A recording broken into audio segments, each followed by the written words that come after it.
ये western UP के जो चुनिंदा नेता हैं, जिनको ये माना जाता है कि वो अच्छा बोलने वाले नेता हैं, उनमें आजम खान की गिनती होती है। मुस्लिम सियासत का वो बहुत ही बड़ा चेहरा बन गया उत्तर प्रदेश में। लीगेसी ट्रांसफर होती है अखिलेश यादव के पास, तो तब आजम खान भी बाईपास हो जाते हैं, शिवपाल यादव बाईपास हो जाते हैं। मुस्लिम सियासत की जड़ों में इतने गहरे से बैठे हुए हैं कि उनके बाहर निकलते ही कयास लगने शुरू हो गए कि वो बसपा में जा रहे हैं या आजाद समाज पार्टी में जा रहे हैं या अखिलेश यादव के साथ बने रहेंगे। क्या वो बने रहेंगे सपा के साथ? या एक थ्योरी ये भी है उनके बाहर आने में कि भारतीय जनता पार्टी उनको चुनाव 27 के चुनाव में बाहर देखने में कंफर्टेबल थी।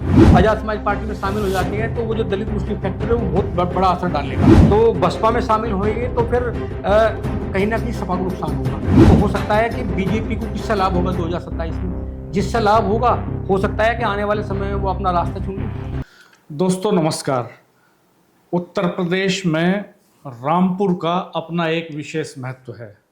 रामपुर नवाब खानदान के लिए मशहूर है और रामपुर आजम खान के लिए मशहूर है। रामपुर चाकू के लिए भी मशहूर है। रामपुरी चाकू ये माना जाता है कि सबसे ज़्यादा तेज़ धार वाला होता है, और ठीक उसी तरह से रामपुर से निकले नेता आजम खान एक बार फिर सुर्खियों में हैं। और आजम खान को जमानत मिली है, जेल से बाहर आ गए हैं आजम खान आज। और जब वो सीतापुर जेल से बाहर आए तो समाजवादी पार्टी की मुरादाबाद की एमपी उन्हें रिसीव करने के लिए वहां पे गई। सैकड़ों कारों का काफिला गया और पुलिस ने धारा 144 लगा दी। लगभग 1 करोड़ का जुर्माना उन वाहन चालकों पर लगाया गया जो वहां पर चले गए थे। हमारे साथ सीनियर जर्नलिस्ट राजेश शर्मा जी मौजूद हैं। हम आजम खान की इस यात्रा के बारे में बात करेंगे और बात करेंगे कि आखिर आजम खान अभी भी यूपी की सियासत में इतना बड़ा फैक्टर क्यों बने हुए हैं कि उनकी जो जमानत है उस पर चर्चा हो रही है, इसके बावजूद कि वो कोई चुनाव नहीं लड़ सकते। उनको एमपी एमएलए कोर्ट ने 2022 में चुनाव लड़ने के अयोग्य घोषित कर दिया था और उनकी संसद सदस्यता उस समय चली गई थी। 2019 में लोकसभा गए थे आजम खान और वो चुनाव नहीं लड़ सकते हैं, लेकिन वो एक बड़ा फैक्टर है उत्तर प्रदेश की सियासत में।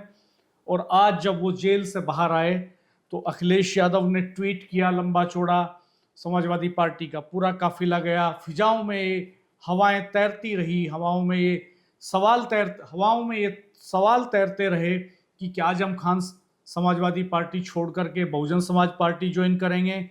कुछ लोगों ने यहाँ तक कहा कि वो आज़ाद समाज पार्टी के नेता चंद्रशेखर के साथ उनकी केतली में चाय गर्म करेंगे। कयास अपने ढंग से लगा रहे हैं लोग, लेकिन आजम खान इस पर कुछ नहीं बोले। जब वो जेल से बाहर आए तो इलेक्ट्रॉनिक मीडिया ने उनसे सवाल किए तो आजम खान ने सिर्फ इतना कहा कि उनका जो हाल है वो पत्ता पत्ता बूटा बूटा जानता है और फिलहाल वो अपना इलाज कराएंगे, खुद की सेहत पर ध्यान देंगे। समाजवादी पार्टी छोड़ करके क्या बीएसपी में चले जाएंगे, इस सवाल पर आजम ने सीधे तौर पर कोई खंडन नहीं किया इस सवाल का, और इसका जवाब उन्होंने इस तरह से दिया कि फिलहाल वो अपनी सेहत का ख्याल रखेंगे। आजम खान 1980 में आजम खान की यात्रा शुरू होती है। 10 बार एमएलए रहे वो रामपुर से। नवाब खानदान को चुनौती दी।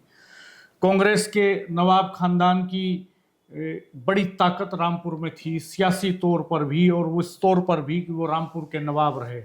उनको चुनौती देता है एक लड़का सन 80 में जो एक साधारण परिवार से आता है, जो अलीगढ़ मुस्लिम यूनिवर्सिटी से लॉ की पढ़ाई करता है, उससे पहले ग्रेजुएशन, और फिर अलीगढ़ मुस्लिम यूनिवर्सिटी से लॉ, छात्र राजनीति में एंट्री। और फिर इस लड़के पर निगाह पड़ती है चौधरी चरण सिंह की। वो इसको जनता पार्टी का कैंडिडेट बनाते हैं सन 80 में रामपुर से, और फिर आजम खान पीछे मुड़कर नहीं देखते। 10 चुनाव जीते आजम खान ने, एक चुनाव हारा बीच में, लेकिन 10 चुनाव जीते। और 2019 में वो लोकसभा चले गए। उनका वो भाषण बहुत चर्चित हुआ जिसमें उन्होंने सीधे प्रधानमंत्री मोदी को बादशाह कहकर के चुनौती दी। बहुत वायरल हुआ उनका वो भाषण। मुजफ्फरनगर का दंगा हुआ तो उनके दामन पर छींटे भी आए। कहा गया कि जो लोग दोषी थे उनको छुड़वाने में उनकी भूमिका रही। उनके बेटे को भी जेल जाना पड़ा, उनकी पत्नी को जेल जाना पड़ा। और कुल मिलाकर के 2 हिस्सों में उनकी जो जेल की यात्रा रही वो लगभग 5 साल की रही। और इस 5 साल में वो बाहरी दुनिया से, बाहरी समाज से, राजनीति से पूरी तरह से कटे हुए रहे।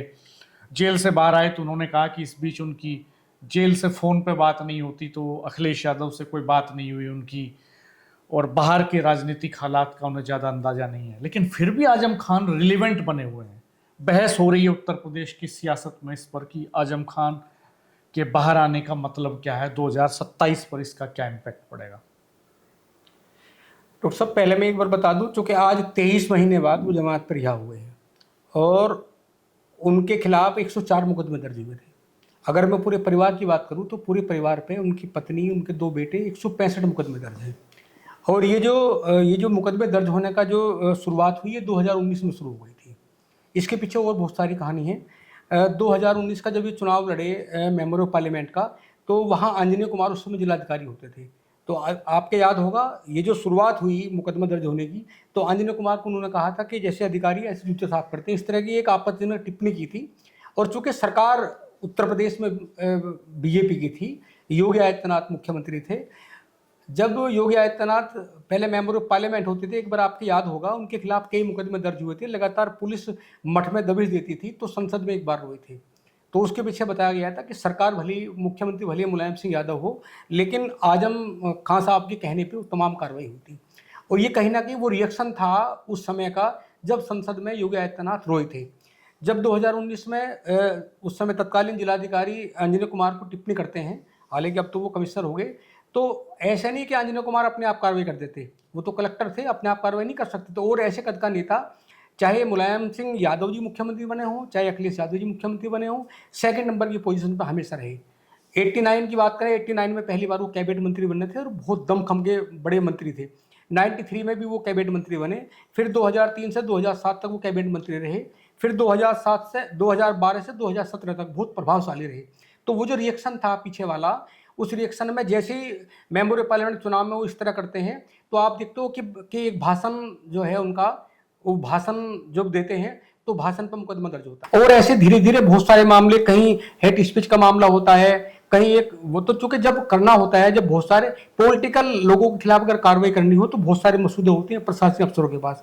क्योंकि जिस कद के वो मंत्री थे, उस कद में उन्हें हर चीज पुष्टि करनी होती थी। एक बार फोन कर दिया, कलेक्टर, कमिश्नर तमाम दौड़ के वो काम करते थे। लेकिन अगर उन कामों की जब फाइल खुलती है तो कहीं आदेश होते हैं, कहीं काम इलीगल होते हैं, वो जुड़ते सब उनके तरफ हैं जो आदेश करते हैं। तो ये बहुत सारे ऐसे मामले थे, चाहे यूनिवर्सिटी का मामला हो, चाहे स्पीच का मामला हो, चाहे कुछ जमीनों में बेनामी हुए थे उसके मामले हों। करते करते एक पॉलिटिकल जो लीडर है, जो बड़ा चेहरा है एक पार्टी का, 104 मुकदमे क्रमवार दर्ज होते हैं। और जब 104 मुकदमे दर्ज होते हैं तो एक की जमानत के लिए पैरोकारी होती है, तो फिर दूसरा मुकदमा, उसकी इन्वेस्टिगेशन हो जाके चार्जशीट सबमिट हो जाती है।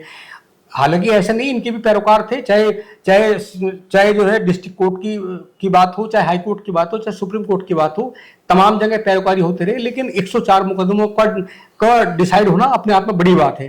और ये वही रिएक्शन था, लगातार कार्रवाई होती रही।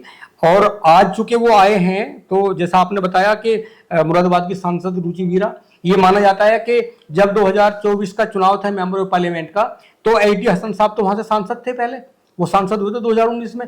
दावेदारी ये थी कि एटी हसन ही बसपा और कांग्रेस से चुनाव लड़ेंगे मुरादाबाद से, लेकिन एकाएक कुछ समय पहले टिकट बदल जाता है, एसटी हसन की जगह फिर मिल जाता है, रुचि वीरा को मिल जाता है। रुचि वीरा को जो है पार्टी के हिसाब से बहुत करीबी माना जाता है आजम खान साहब के, तो उनका टिकट हुआ एकाएक और फिर वो मेंबर ऑफ पार्लियामेंट बनी। आज भी वो गई। तो अब वो आए हैं, बहुत सारे कयास लग रहे हैं डॉक्टर साहब। अभी मैं देख रहा सोशल मीडिया पे कुछ लोग कह रहे थे कि आने के बाद वो बसपा में शामिल हो सकती हैं। मैंने देखा कि 4 दिन पहले बसपा के बहुत सारे लोग, ऐसा आया सोशल मीडिया पे कि उनसे मिलने के लिए सीतापुर जेल में गए, लेकिन ये पुष्ट कुछ नहीं है, ऐसा कोई प्रमाण नहीं है मिलने गए। आज आजम खान साहब जेल से बाहर आए। आजम खान की चुनावी यात्रा पे बात करते हैं पहले एक बार थोड़ा सा, फिर बात करेंगे कि वो किस तरफ जाने वाले हैं, उनका सियासत में महत्व क्या है, मायने क्या हैं उनके होने के। 80 में वो पहला चुनाव जीते जनता पार्टी सेक्युलर से और पहली बार एमएलए बने रामपुर से। इसके बाद 85 का चुनाव वो लोकदल से जीते दूसरी बार, चौधरी चरण सिंह की पार्टी थी लोकदल। और 89 का चुनाव जनता दल से वो जीते, तीसरी बार एमएलए बने। 91 में जनता पार्टी से जीते, लगातार जीतते रहे, वो चौथी बार जीते 91 में। 93 में समाजवादी पार्टी से जीते। 96 में वो सपा में शामिल हो गए थे उस समय, और सपा से उनकी जीत हुई 93 में। 96 में फिर वो समाजवादी पार्टी से चुनाव लड़े, लेकिन कांग्रेस के अफरोज अली से चुनाव हार गए। 96 वाला चुनाव लूज कर दिया आजम खान ने। 2002 में फिर वो समाजवादी पार्टी से जीते। 2007 में फिर समाजवादी पार्टी से जीते। 2012 में फिर जीते। 2017 में फिर 2017 में फिर समाजवादी पार्टी से लड़े, फिर जीत गए। और 2022 का चुनाव वो लड़ नहीं पाए, उनका बेटा अब्दुल्ला चुनाव लड़ा यहां से। तो इस बीच में 2019 में वो लोकसभा भी गए रामपुर से। ये पूरा पॉलिटिकल करियर रहा आजम खान का। 10 बार एमएलए होना एक ही सीट से, ये आसान बात नहीं है। कोई तो जमीन पे पकड़ रही होगी। और ये माना जाता है जब वो एएमयू में छात्र राजनीति कर रहे थे, उसी वक्त से वो एक तेज तर्रार स्पीकर के तौर पर पहचान बना रहे थे। वेस्टर्न यूपी के जो चुनिंदा नेता हैं, जिनको ये माना जाता है कि वो अच्छा बोलने वाले नेता हैं, उनमें आजम खान की गिनती होती है। सत्यपाल मलिक भी छात्र राजनीति से आए थे, उनको भी माना जाता था कि ये प्रखर वक्ता हैं। ठीक उसी तरह से आजम खान भी अपने जमाने के नेताओं में अपनी वक्तव्य कला के लिए माने जाते थे। वो माहिर थे मुद्दों को अपने हिसाब से घुमाने में, और उनकी एक बड़ी फैन फॉलोइंग, और एक वक्त में मुस्लिम सियासत का वो बहुत ही बड़ा चेहरा बन गया उत्तर प्रदेश में। लेकिन जब सत्ता परिवर्तन होता है समाजवादी पार्टी के भीतर, लीगेसी ट्रांसफर होती है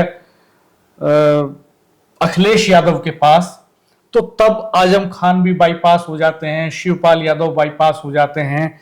और नेताजी के नाम से मशहूर मुलायम सिंह यादव, जो उत्तर प्रदेश के मुख्यमंत्री रहे, देश के रक्षा मंत्री रहे, वो लीगेसी को बड़ी साइलेंटली, बड़ी तरकीब से अखिलेश यादव के सिर पर रख देते हैं ताज, और बड़ी तरकीब से, बड़ी साइलेंटली वो जो है चीजों को मैनेज करके अखिलेश यादव को पार्टी का सुप्रीमो बना देते हैं। बीच में यह भी कहा गया कि आजम खान नाराज हैं। आजम खान का हालचाल भी नहीं लिया बहुत इस बीच में अखिलेश यादव ने, और खुद आजम खान ने आज कहा कि फोन पर जेल से बात नहीं होती। तो उनकी इस बीच में 5 साल के समय, 5 साल जेल रहे आजम। 23 महीने का समय ये जेल का, और इसके पहले बेल पर थे कुछ दिनों के लिए, तो उसके पहले भी इतना ही पीरियड, लगभग कुल मिलाकर के 5 साल वो जेल में रहते हैं। तो 5 साल इस आज की तेजी से बदलती दुनिया में किसी भी आदमी को अगर बंद कोठरी में डाल दिया जाए, उसको समाज से काट दिया जाए, सियासत से काट दिया जाए, तो 5 साल का समय बहुत लंबा समय होता है। इसके बावजूद आजम मुस्लिम सियासत की जड़ों में इतने गहरे से बैठे हुए हैं कि उनके बाहर निकलते ही कयास लगने शुरू हो गए कि वो बसपा में जा रहे हैं, या आजाद समाज पार्टी में जा रहे हैं, या अखिलेश यादव के साथ बने रहेंगे। खुद चुनाव नहीं लड़ सकते हैं वो, बावजूद इसके वो एक फैक्टर बने हुए हैं। तो ये जो कयास लग रहे हैं, इसमें आपको क्या संभावनाएं लगती हैं कि वो किस तरफ जाने वाले हैं? क्या वो बने रहेंगे सपा के साथ? और अगर सपा के साथ बने रहेंगे और 2027 के चुनाव में एक बड़े नेता की, विपक्ष के मजबूत नेता की भूमिका निभाएंगे, तो क्या दोबारा जेल जाने की संभावनाएं बनेंगी उनकी?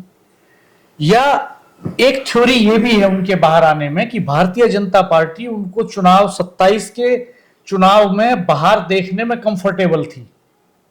भारतीय जनता पार्टी चाहती थी कि 2027 के चुनाव के पहले आजम खान बाहर रहें, और यह भी माना जा रहा है कि वो जिस तरह की चर्चाएं चली इस बीच में कि वो मायावती से करीबियां बढ़ रही हैं, उनका जेल में हलचल लेने के लिए लगातार जाते रहे चंद्रशेखर आजाद समाज पार्टी के नेता, उनकी करीबियां हैं, पारिवारिक टर्म्स हैं उनके साथ में, वो बहुत क्लोज हैं आजम खान साहब के।